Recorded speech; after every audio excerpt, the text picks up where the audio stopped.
they could just fix this stupid little thing. I know. I'll turn the moment connection off for you or something like that. Hey guys, welcome back to the Steel Forum. Today we're going to be talking about the difference between building a detailing company and being a private detailer. What some of the processes that you should have in place are, what those look like, and why you should build a company and not just a job. All that and more on the Steel Forum. We're going to be talking about some of the ways to make your detailing company a little bit more professional, built for the long term, and so that it's really, a full company and not just a group of detailers. Because there's a big difference between a detailing firm where you can feel that, everything's got a process, there's management going on that's appropriate, and everything is kind of in order. And a detailer, which is not necessarily a bad thing, what we would call a lone wolf or a basement dweller, there are some advantages there as well. If you're looking for particularly price, they're going to be usually cheaper because they don't have some of the overhead that some of the bigger or just more structured firms have. But also, they can just bang stuff out, whereas a lot of times, we've got jobs lined up, you got to fit in. You can expect to pay more for change orders because we're paying more attention to that stuff and some other stuff like that. So what do you think is the biggest difference between the loan shark and the firm? So I think the biggest difference is the individual that's just created a job for themselves. They lack a process. They lack a defined process that allows them to be able to break their job up into repeatable pieces that's going to get you a lot more consistency over time. Now, what I mean by that is if you think about when you go to a chain restaurant, let's say a Chili's, at every single Chili's in the country, you're going to get the exact same buffalo chicken sandwich. There's no surprises there. It's always the same consistent level of quality. And that's what you get when you start to build those processes into your business, so that when you hire people, they have to follow those exact standards, and then your output product winds up being more consistent over time, so that your customers know what they're going to get from you. Yeah, and I think that's actually a big problem in our industry, specifically detailing, not just steel, but detailing, because we have this AISC detailing for steel construction manual, but it's so stuck in the past. There's still hand drawings in there, and the CAD ones are drawn as if they were drawn with AutoCAD, just basically replacing the pencil, as opposed to these automated processes. And how do you handle things like getting new drawings constantly? It used to be when you had a revision come in for a project, it was in the form of a note, and it said, okay, go to this drawing and change this note. Whereas now it's much more, hey, here's a new set of drawings, deal with it, which is better for the most part, but it leads to some issues, unclouded changes and stuff like that. But the industry, leaders, the NAISD and the AISE, have not really addressed the problem of, okay, here's how to handle all of these things that come down the road. Right. And I think that you can use some of the AISC, NAISD standards as a model to begin building your foundation. But the problem is, like you said, they don't have a complete model of how you do things. You're not necessarily consistent when you're dealing with, even certified steel fabricators for AISC. All certification says really is that we've created this process and we're going to follow this process. They don't dictate to you what your processes are. So it's still up to the individual fabricator to decide how they're going to do things. All that certification really says is, I follow the book I created for myself. Right. And the book has to meet certain, guidelines and Right. points along the way to assure, that there is a quality product. But that's actually a big problem with certification, is that there are these big firms that I call them big firms, but really they're just a couple of guys. They're consulting firms who will go to a fabricator and say, hey, you want to be certified? Here's the quality control manual. And it's like 300 pages of stuff that this fabricator never does. Right. And they think now that this is what quality certification looks like, when really quality certification is about saying what you do and doing what you say. And, as long as you're producing a quality product, how you get there is not that important. But you really have to, like we said, say what you do, provide the manual, and do what you say. And it's a lot the same in detailing. Like a good detailer, we maintain as a company a United Structural Detailing Manual. Here are the processes that we follow. And it's simple. It's simple stuff that most detailers are going to do anyways. But it ensures that if I die in the middle of a project, you can step into that project, and with relatively little digging or whatever else, you can make sure, or you can get back into that product or project and be sure that the information is there. Right. And it's very important that, you have that ability to create a seamless transition. If somebody leaves or, gets hit by a bus, something like that, you really do need to be able to have the project carry on in that person's absence. Even if somebody is just sick for a couple of days, that can be enough to grind a job to a halt. And, as a couple of days can mean a lot when you're right up against a tight schedule. Being able to just pull somebody and put them into that position and say, hey, we know where we're at with this job, but I need you to take care of the next few steps. That person can just jump right in, take a look at the list of what's been done, what needs to be done, and just go right after it. It's a more seamless transition. Whereas if you work on a job from start to finish and you keep track of everything however you want, and I have no idea how you keep track of it, something happens to you. Now I have to take over that project. I have no idea where you're at with the project. I have no idea what you're doing next. I don't know how you're doing any of the things that you're doing. Yeah, and it comes a little bit organically for us because we use a specialization process where, one guy is detailing, another guy is scrubbing, another guy is checking. And in order for that to go smoothly, we have to have these steps in place. For instance, we went to it the other week where we had, hey, I went to scrub this piece and the reference dimensions are all wrong. What's going on? And, we talked about it, came up with, okay, here's what we have to do. Now there is a bug in SDS2 currently where it's no longer respecting reference locations for holes when it's dimensioning, but the process still needs to be in place. And with that specialization, and this is something we haven't been great at lately, because don't get us wrong, internet world, we are in no way perfect. We're still growing, but we want to share our experiences thus far with you so that maybe you can, have these conversations internally with your staff or maybe with yourself to talk about what the differences are. But when we have those discussions and it turns out that, hey, our scrubbers are having this problem consistently, these holes go off into the middle of nowhere, or there's no paint notes that we have to find, or these weld symbols aren't coming in right. And it's possible that there is a solution for that problem in, another step of the workflow. But if you don't sit down together and have those discussions, you're never going to find them. Right. So, and that's where root cause analysis comes in. And we try to do this on a semi-regular basis. Is, we have a meeting once a week, once a month, whenever we can kind of fit it in and schedule. And we sort of discuss what is it that's gone well and what has gone wrong in that recent period of time. How can we recapture what it is that's gone right and make it happen more consistently? And how can we make sure that whatever went wrong never happens again? And it's really important that you drill down to the source of the problem when you're doing that root cause analysis and having a meeting about it.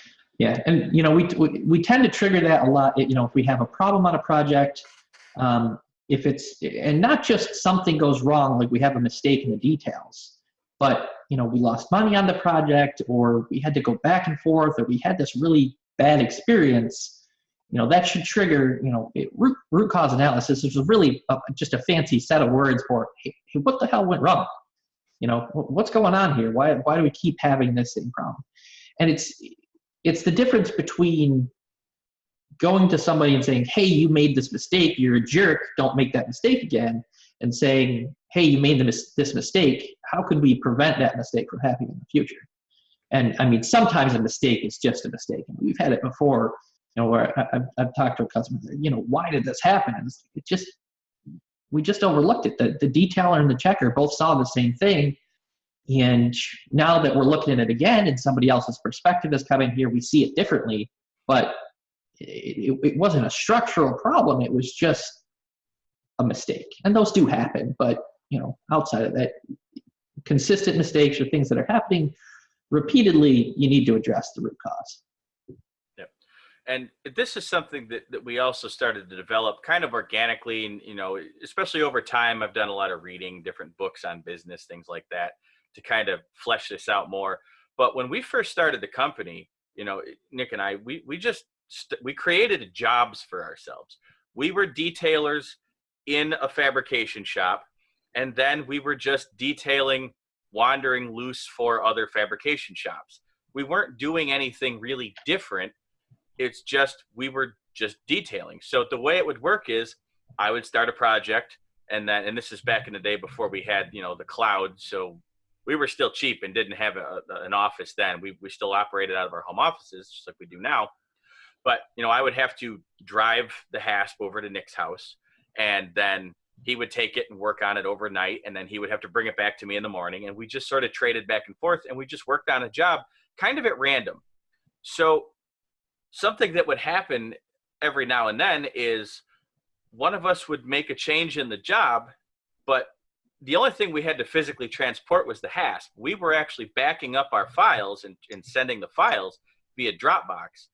And what would happen is Nick would work on something over the weekend. I wouldn't be aware of it. And he would still have it unbacked up, unsaved to Dropbox come Monday morning. And then I start in on the project. And he doesn't realize he hasn't sent it. I don't realize that he even worked on it. So now we have two separate branches of this job. I don't want to give up everything I just worked on for a day or two, but he doesn't want to give up everything that he's just worked on for the weekend. So, now we've created this problem of we have to decide whose work are we going to throw out. And that was really where it started to kind of come into focus, that we needed a better process for things like this so that we avoid these sorts of mistakes. And, once we nailed that one down, it never happened again. And, and throughout time, as we run into problems, we decide, all right, this is something we don't ever want to deal with again, or, hey, this is something we feel we could do better. We try to design a new approach to doing it, and we kind of codify that so that we have it to refer back to all the time. And that's allowed us to begin hiring employees, because once you've got employees, you've got to train them. And you need them to be able to perform the work the same way that you're going to perform it. Otherwise, you're going to run into the same situation. They've done work on something, and now you need to take over that job, and they haven't completed your entire checklist. They haven't done everything that you need them to do, or they've done things that you didn't expect them to do, and now you have to cope with how that affects the output of the product. Well, and one of the problems is, and it's simple problem, is file naming. There are companies, fabricators, detailers, where every detailer, when they save a file, they save it wherever and however they want. So that, somebody else comes into the project and they're trying to find, hey, where are those details that went in for fabrication last week? It could be anywhere. It could be saved on their local computer. It could be saved, to their desktop, to, some folder that they created someplace. And that's really dangerous. From an IT security standpoint, you want to make sure that all your stuff is getting backed up. But also, if that person falls off the face of the planet, you don't know where any of the stuff is. And that's just not acceptable. So, your approval drawing should be in a folder. They should be named appropriately. Whatever system you want to put in place, but there should be a system and everybody should be following it so that anybody can jump in at any time and get to where they need to go. And, the same thing exists in the contract drawings. If your detailer, your modeler is going and digging for information and finding it and then putting it into the structural drawings or in a way that the information is there for him so he can track down, hey, this is how I came to that information. They need to reference where they came up with that information along the way. so that when somebody goes back to check those drawings, and this is my, my biggest pet peeve, when I'm going back to check drawings, I need to be able to say, okay, this says coordinate with architectural. Where in the architectural can I find that? And if that modeler has taken the time to say, hey, in the structural drawings, hey, I found this information on A305 on, it's this sheet of the PDF, or even, if you're using Bluebeam or something smart like that, providing a link that you click on, and it takes you right there, right away, and you get that done.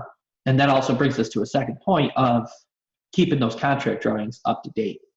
A basement detailer can just keep stuff, oh, yeah, there's an RFI that changes that connection, or these dimensions were provided in this sketch, and I've got this sketch right over here in this, other place, and I know that it's there because I'm the one who drew it.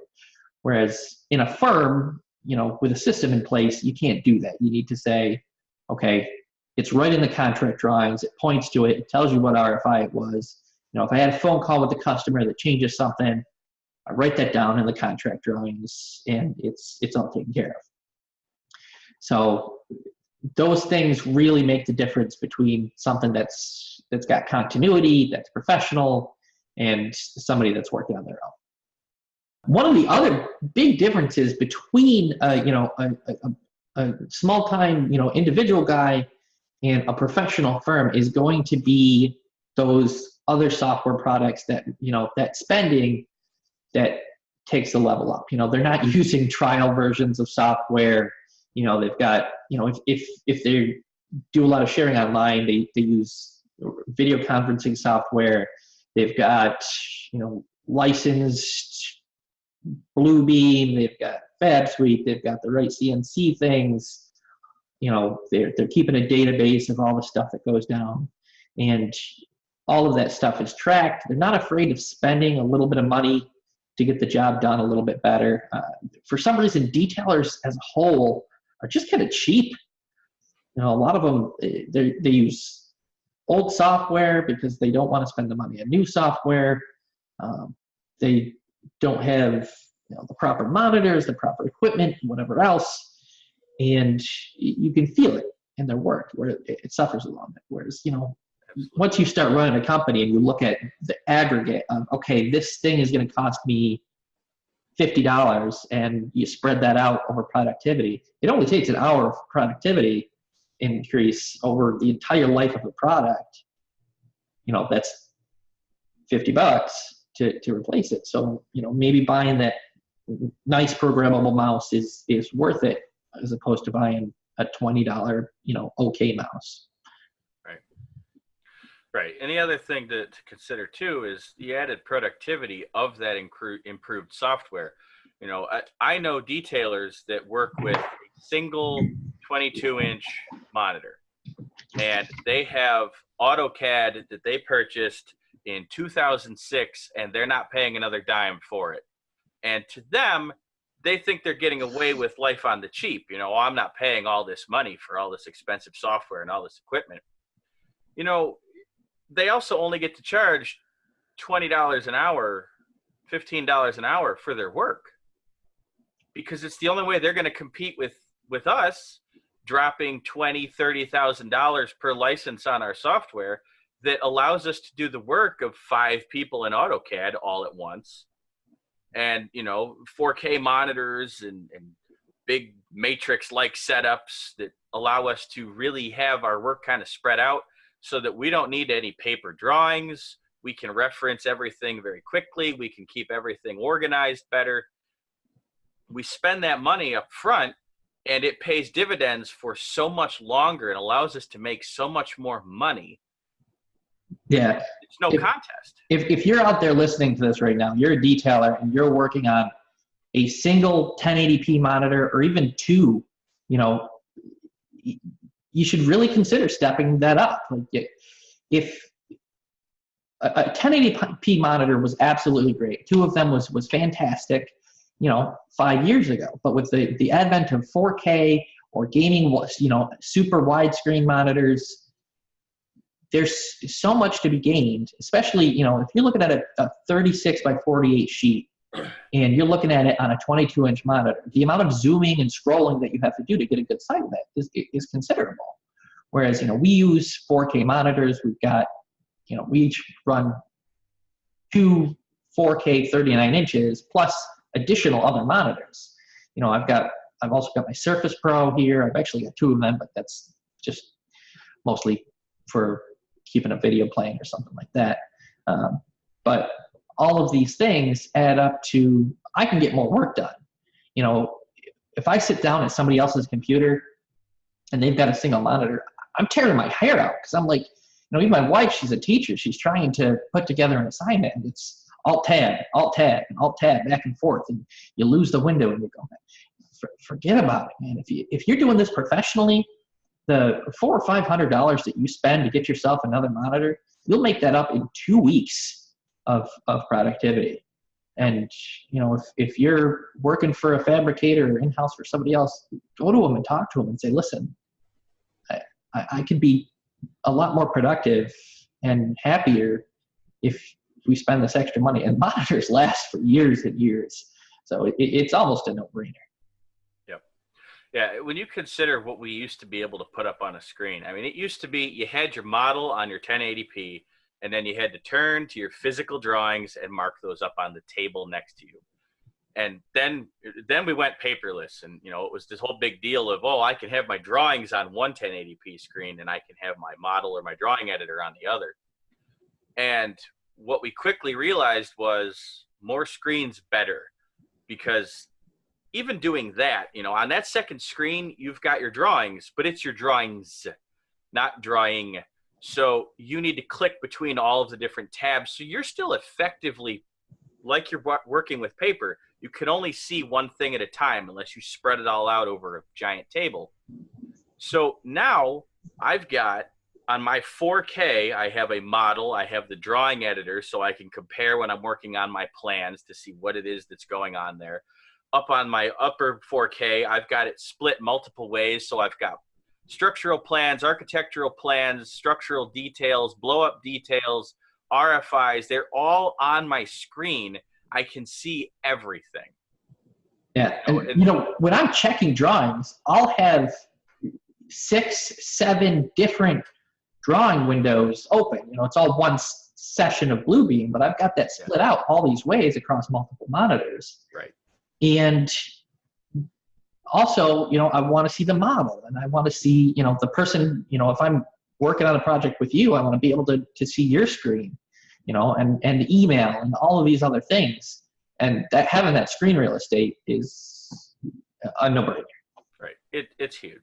Yeah. One of the other things I wanted to talk about is just communication with the client.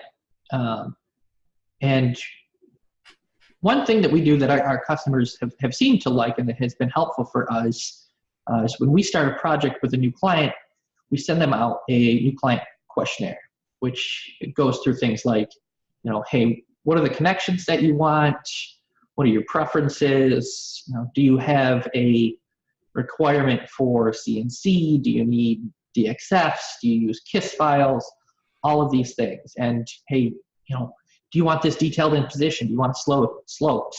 Do you want it, do you want leveling plates? Or maybe do you want to use leveling nuts? And do you furnish a leveling plate if you're using leveling nuts? And stuff like that gets rid of a large percentage of the stuff where we submit drawings and the customer goes, whoa, this isn't to our standards at all. Because most customers, even the ones that have standards, don't really have standards.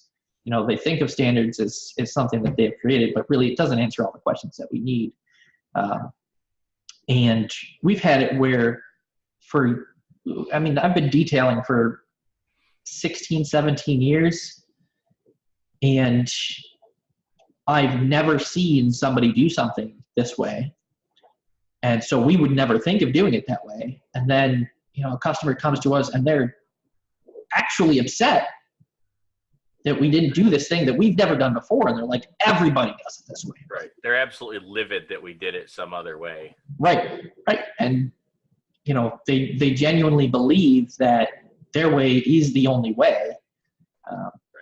and a lot of times there's no talking them down from the fact that, okay, I understand now that you want this done differently, but there's no way I could have known that in advance. There's just no way. And that was what we ran into with one customer regarding leveling nuts. Every customer up to that point we had ever worked with always used leveling plates. And then we ran into the first one that we ever ran into that used leveling nuts. It wasn't that we didn't follow their standard. It was that we were flat out wrong. This is not a thing. This is not code. This is against the rules. How dare you use a leveling plate? Right. And, it's unbelievable. They really it was years, I think maybe a year later when we first got the first customer who used leveling shims. Yep. And, the same story. And we asked at that point, we went back to the process when we saw the leveling nut problem. We said, okay, we need to ask this as part of our standards so that we don't run into this problem again. And when we got to it, they checked the third box for other and said leveling shims. Okay, now we know that we should be using leveling shims with these people. Right. And they did not volunteer that information until we sent them that questionnaire. Right. And that was where the process came in, is we had already learned we need to ask these questions up front, because what we initially did was we told new customers, send me your book of standards. If you don't have one, you get what we give you. And we had our own internal standards. And for a while that worked fine until we got one where they didn't have a book of standards, but they didn't like anything that we made. Oh, yeah, that was the worst. To them, everything was wrong. It doesn't matter if it's erectable. It doesn't matter if it's per code or follows the contract drawings. It's not the way that we would do it. And we got drawings. They didn't even send them on for approval. They just marked them up. They repainted the whole thing in red and sent it back and said, here's how we want it to look. Yeah, and it included things like worm's eye view for base plates, worm's eye view for beams, stuff that just, that's the way they've done it. And they think that's the way it's done. And if you can get in front of that conversation and ask ahead of time, then a lot of times too, you can step away from a project and say, listen, I can't do this. It's not within a realm of doability, or it's going to cost you a whole chunk of money. Do you really want it? And a lot of times when you start putting those dollar signs in the eyes of the customer that, hey, we can do whatever you want. There's a saying in the detailing community, I'll draw anything you want as long as it's on the back of a big enough check. And that's the truth of it is, sometimes you got to look at it and say, hey, I can do it this way for you, but it's going to cost you. We put right in our terms that, we're detailing per AISC standards and NAISD standards with reasonable modifications for shop preferences. That's, showing a stub dimension here or running dimension, whatever you want to call it. Stuff like that, dimensioning from the full end of the miter instead of from the top flange miter, those types of things. Whereas, if you want us to detail everything as an assembly with no bolts shown in anything and everything's loose material, that's a whole different product. And you need to be clear about that, not just because I don't want to do it, but because it's going to cost me money, and all I have to sell is my time, right? That's it. So if it takes more time, then I have to charge more money. That's one other benefit to using, a firm as opposed to a guy, is they're much more aware of things that have changed along the way. And, hey, there's this new beam. This was, it's going to result in a change order for us. And yes, I'm going to bill you, but also, hey, new beam, go bill your customer for this stuff.